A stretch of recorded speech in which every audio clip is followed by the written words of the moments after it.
Learning 100 skills in 365 days and இது ரெண்டாவது skill. என்னோட ரெண்டாவது ஸ்கில் என்னன்னா ரீடிங். அதாவது ரீடிங் அ புக். நான் என்ன புக் ரீட் பண்ணுறேன்னா ரிச் டாட் புவர் டாட் அப்படின்னு ஒரு புக் ரீட் பண்ணுறேன். இது ஃபுல்லாக ரீட் பண்ணாதான் இந்த ஸ்கில் முடிஞ்சதான் நான் ஏற்றுப்பேன். இந்த புக்கில் அந்த ஆத்தர் பேர் மறந்துருச்சு. அந்த ஆத்தர் என்ன சொல்லியிருக்காருன்னா, ரிச் வந்து அசட் வாங்குவாங்களாமா, ஆனால் மிடில் கிளாஸ் வந்து அசட்னு நினச்சி லைபிலிட்டி வாங்குவாங்களாம்.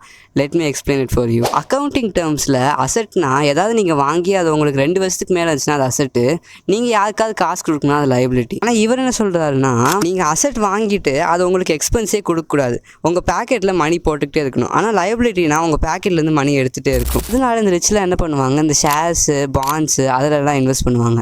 அதுக்கு உங்களுக்கு எக்ஸ்பென்ஸே இருக்காது, அது உங்கள் பேக்கெட்டில் மணி போட்டே இருக்கும். அதாவது அக்கௌண்டிங் டேர்ம்ஸ் படி வீடு கார்லாம் ஒரு அசட் தான். ஆனால் இவர் என்ன சொல்கிறாரு, இந்த வீடு நீங்கள் வாங்கிட்டீங்கன்னா எவ்வளோ பெரிய வீடாக இருந்தாலும் எவ்வளோ பெருசாக இருக்கோ அவ்வளோ எக்ஸ்பென்ஸ் இருக்கும். அதனால் அது அசட்டில் இது உங்களுக்கு லைபிலிட்டி தான். இதுதான் அவர் சொல்கிறது.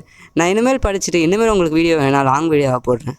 அடுத்த ஸ்கில் வர கொஞ்சம் லேட் ஆகும், ஏன்னா அடுத்த ஸ்கில் வந்து கேலஸ்தெனிக்ஸ். ஆனால் அதிலே ஒரு 10 ஸ்கில் கிட்ட முடிச்சிருவேன், ஏன்னா அதில் ஹேண்ட் ஸ்டாண்ட் பிளான்ஸ் அப்படின்னு நிறையா இருக்குது.